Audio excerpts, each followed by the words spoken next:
नमस्कार दोस्तों, क्या आपके एग्लोनिमा के पौधे की पत्तियां जल जा रही हैं? पत्तियों में चमक नहीं है, पत्तियों की साइज नहीं बढ़ती है, पत्तियां अपनी चमक गंवा दी हैं, ओरिजिनल कलर गंवा बैठी हैं, पौधा बुरी कंडीशन में है, पौधे की ब्रांच नहीं मोटी होती है, पौधा घना नहीं होता, नई बेबी ब्रांच नहीं निकल रहा है, यानी कि प्लांट नहीं निकल रहा है। और कभी-कभी ये होता है कि आप पौधा तो ले आते हैं और कुछ समय बाद वह पौधा खराब हो जाता है, गल जाता है, सड़ जाता है। आखिर क्या ऐसी गलती होती है? तो इस हालत में आज एक ऐसा खाद लेकर आई हूँ जिसका प्रयोग करते हैं तो आपके पौधे की पत्तियों में चमक रहेगी, पौधे की पत्तियों में सही कलर आएगा, पौधा ग्रोथ करेगा और कभी भी आपका पौधा अचानक से नहीं खराब होगा। ठीक है? तो इस खाद का प्रयोग करने से पहले हम इस पौधे की केयर कैसे करनी है, वो सबसे पहले आपको बता देंगे, उसके बाद हम खाद डालना बताएँगे दोस्तों। क्योंकि जो यह पौधा होता है, थोड़ी-सी लापरवाही होती है जिसके कारण गल जाता है। तो सबसे पहले हम इसकी समस्याओं की बात कर लें, उसके बाद हम इसका समाधान बताएँगे, ठीक है? तो सबसे पहले हम बता दें कि अचानक से पौधा गल जाता है। तो दोस्तों सबसे पहला काम ये करना है कि इस पौधे को कभी भी बारिश का पानी में न रखिएगा, यानी कि इसे बारिश का पानी बिल्कुल नहीं पसंद होता है। अगर आप इसे बारिश के पानी में रख देते हैं तो यह पौधा 3 से 4 दिनों में गल जाता है, खराब हो जाता है, सड़ जाता है। ठीक है? तो ये सबसे पहले ध्यान देने वाली बात होती है। दूसरा ध्यान देने वाली बात होती है कि अक्सर लोग तो लगा तो लेते हैं, लेकिन उन्हें नहीं पता होता है कि इसको पानी कितना देना है। तो हमेशा पानी 1 दिन का गैप करके दीजिएगा, चाहे कितनी भी भीषण गर्मी पड़े, रोज़ पानी नहीं देना है। लेकिन अगर बहुत छोटे कंटेनर में लगाए हैं और रोज़ पानी देना चाहते हैं तो मिट्टी हमेशा चेक करके दीजिएगा, ओवर वाटरिंग नहीं करिएगा। क्योंकि जो ये पौधा होता है ओवर वाटरिंग से भी खराब होता है और बारिश के पानी से भी खराब होता है। इस बात को ध्यान में रखिएगा। फिर देखिएगा कि ये पौधा सालों साल आपके गार्डन में बना रहेगा। कभी-कभी ये होता है कि हम इस पौधे को तो ले आते हैं, लेकिन ये नहीं पता होता है कि इस पौधे को धूप कितनी दिखानी है। बहुत से लोग क्या करते हैं कि इस पौधे को ले जाके 8 से 9 घंटे वाली धूप में रख देते हैं, जिससे यह देखने को मिलता है कि पौधे की पत्तियां झुलस जाती हैं, कभी-कभी इनका ओरिजिनल कलर गायब हो जाता है, चमक खत्म हो जाती है, पौधा एकदम डल हो जाता है, ग्रोथ रुक जाती है। ठीक है? तो यह बिल्कुल गलती नहीं करना है। तो इसे आप कहाँ रख सकते हैं? जहाँ सुबह छनी-छनी वाली धूप आती है, यानी कि किसी चीज़ से टकरा के आती है या आधे घंटे की धूप आती हो, वहाँ अगर रखेंगे तो ये पौधा बहुत अच्छे से चलेगा। आप चाहें तो इसको बेडरूम में भी रख सकते हैं, अगर खिड़की के पास से रोशनी भर आती हो, वहाँ भी अगर इसको रखेंगे तो ये पौधा बहुत ईज़िली चल जाएगा, ठीक है? लेकिन चिलचिलाती धूप और बारिश और ओवर वाटरिंग नहीं करना है, ठीक है? इस चीज़ को ध्यान में रखिएगा। अगला ज़रूरी ये होता है कि अगर आप इस पौधे को अपने घर पर ले आते हैं तो हमेशा इसकी मिट्टी भुरभुरी तैयार करिएगा, ठीक है? उसके लिए क्या कर सकते हैं कि आप नॉर्मल गार्डन की मात्र 10 से 5% तक मिट्टी ले सकते हैं, इससे अधिक ना लीजिएगा। मेरा मानना हो तो आप मात्र 5% मिट्टी, 40% उसमें आप बालू मिला लीजिएगा, उसमें थोड़ा बहुत कोकोपीट डाल लीजिएगा, जैसे कि 10% या 20% कोकोपीट मिल जाए या धान की भूसी मिल जाए, उसमें एक आध मुट्ठी सड़ी हुई गोबर की खाद डाल दीजिएगा, उसमें ये वर्मी कंपोस्ट एक आध मुट्ठी डाल दीजिएगा, उसके बाद इस पौधे को लगा दीजिएगा, ठीक है? लेकिन एक चीज़ का ध्यान रखिएगा, अगर छोटा पौधा है तो छोटे गमले में लगाइएगा, बड़ा पौधा है तो बड़े गमले में, गमले का भी ध्यान रखिएगा। और एक चीज़ और बता दें, जब हम भुरभुरी मिट्टी तैयार करते हैं तो ये पौधा बहुत अच्छे से ग्रोथ करता है, क्योंकि भुरभुरी मिट्टी में न पानी का ठहराव होता है न कुछ, और नहीं तो पौधा बहुत अच्छे से ग्रोथ करता है। क्योंकि जो सख्त वाली मिट्टी कहिए या चिकनी या नॉर्मल मिट्टी ही कहिए, उसमें हम पौधा लगा देते हैं तो धीरे धीरे जड़ें गलने लगती हैं, जिसकी वजह से ये पौधा अचानक से मर जाता है। तो मिट्टी का विशेष ध्यान देना चाहिए। कभी भी पौधे इस टाइप के लगाने चाहिए तो हमेशा भुरभुरी लगानी चाहिए, उसमें जड़ें भी प्रॉपर तरीके से फैलती हैं, सड़ नहीं पाती हैं।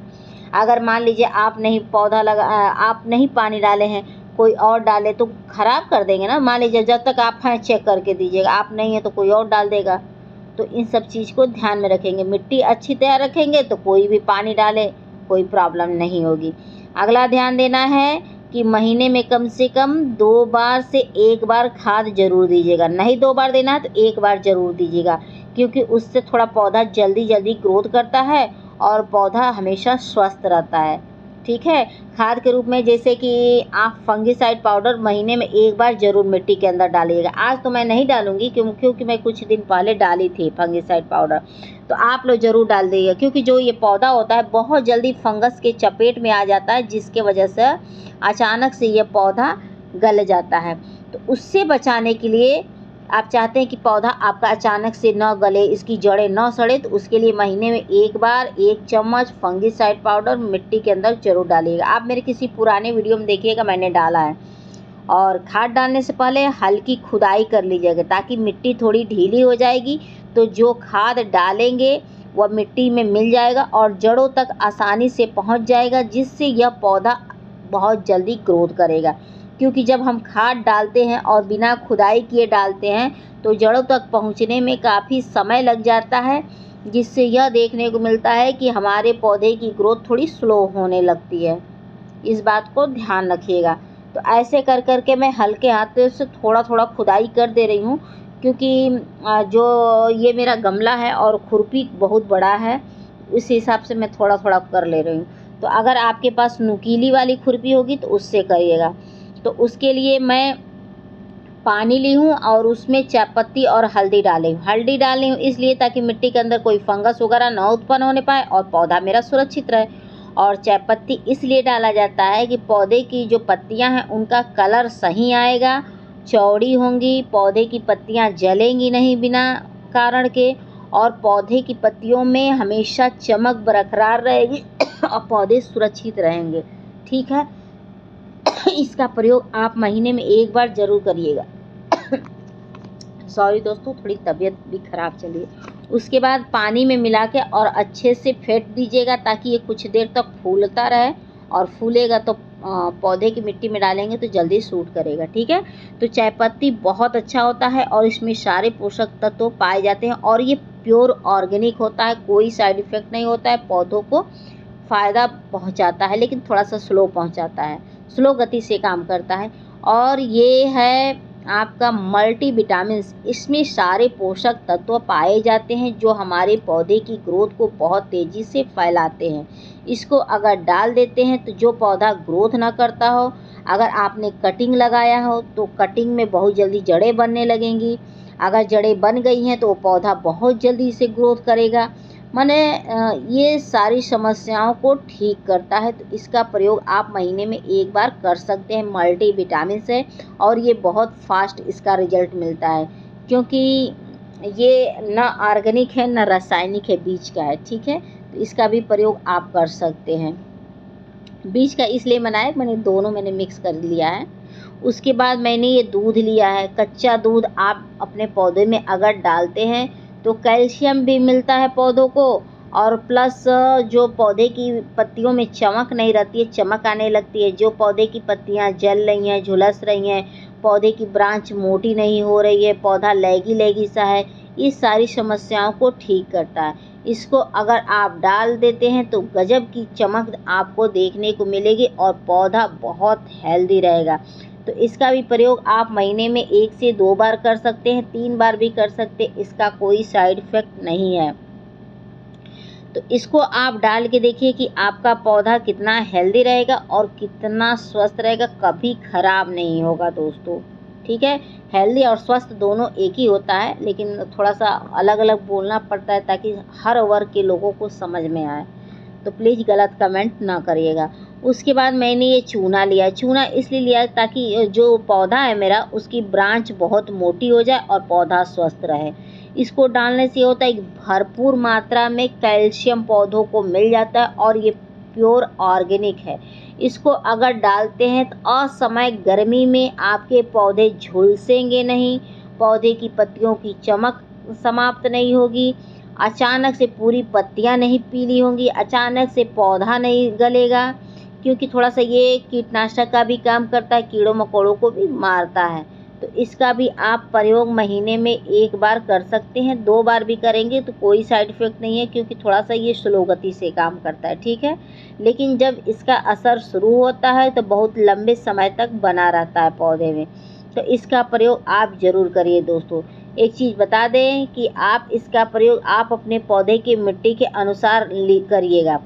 तो ये मैं 1 चम्मच के करीब डाली हूँ और थोड़ा-सा बचा के रख दूँगी, क्योंकि मैं आए दिन कुछ ना कुछ खाद डालती रहती हूँ, इसीलिए थोड़ा-सा मैं मात्रा कम ही ली हूँ, ठीक है? तो आप लोग भी उसी हिसाब से डालिएगा, जैसा पौधा रहेगा उसी हिसाब से खाद। छोटा पौधा है तो छोटा चम्मच से आधा चम्मच, बड़ा पौधा है तो 1 चम्मच डालिएगा। और घबराने की ज़रूरत नहीं है, एक बार मेरे पे भरोसा करके इन सब खादों को डाल के देखिए, बहुत अच्छा रिज़ल्ट मिलेगा दोस्तों। तो कुछ इसमें पौधे मैंने ख़रीदे थे और कुछ को मैंने कटिंग से तैयार किए हैं। तो खुद ही देखे होंगे कि किसी-किसी की साइड से ब्रांच निकली है, तो किसी को मैंने कटिंग कर दिया था। और कुछ तो मैंने ख़रीदा हुआ था दोस्तों। तो ऐसे कर के थोड़ा-थोड़ा सभी पौधों में डाल दे रही हूँ, तो आप लोग भी ऐसे-ऐसे करके डाल दीजिएगा। फिर देखिएगा कि आपका पौधा कितना स्वस्थ रहेगा। चाहे तो आप लोग इस खाद का प्रयोग सभी तरह के पौधे में कर सकते हैं। चाहे मान लीजिए ये एग्लोनिमा है, एग्लोनिमा के अलावा भी कोई पौधा हो, इंडोर हो, चाहे आउटडोर हो, फल हो, फूल हो, सब्जी हो, कोई भी पौधा हो, उसमें करके देखिए, बहुत अच्छा रिजल्ट मिलेगा दोस्तों। बहुत ही इफ़ेक्टिव खाद होता है। और बता दें कि इसको अगर आप गर्मियों में डाल दें तो एक भी पौधा आपका ना झुलसेगा, ना ख़राब होगा और ना उनकी मतलब बुरी कंडीशन होगी। तो एक बार इन सब चीज़ों का प्रयोग करिए। तो मैं आए दिन इन सब खादों का प्रयोग करती हूँ, जिसका मुझे बहुत ही अच्छा रिजल्ट मिलता है दोस्तों। एक चीज़ का ध्यान रखिएगा कि अगर आप चाहते हैं कटिंग से लगाना तो इसको कटिंग से भी आप लगा सकते हैं। अगर आपको कटिंग से लगाना है तो आप प्योर बालू में लगाइएगा, नहीं तो प्योर आप कोकोपीट में भी लगा सकते हैं। उसमें भी ये ईज़िली ग्रो कर जाता है, ठीक है? तो दोस्तों, आप लोगों को मेरी वीडियो पसंद आएगी तो please like, subscribe, comment and share ज़रूर करिएगा। आशा करती हूँ कि आप लोगों को मेरी वीडियो पसंद आई होगी तो प्लीज़ बेल आइकन का बटन दबा दीजिएगा, ताकि नेक्स्ट कोई वीडियो मैं लेकर आऊँ तो आप तक आसानी से पहुँच जाए। हो सकता हुआ वीडियो मेरी आपके लिए हेल्पफुल साबित हो। तो फिर मिलते हैं नेक्स्ट वीडियो में नेक्स्ट टॉपिक के साथ। और चलते-चलते ये थोड़ा-सा मैं अपने नीचे वाले उसमें रखी हूँ, पोर्च में। पोर्च कहिए या दरवाजे, वहाँ का है, ठीक है? तो फिर मिलते हैं। Bye, thank you for watching.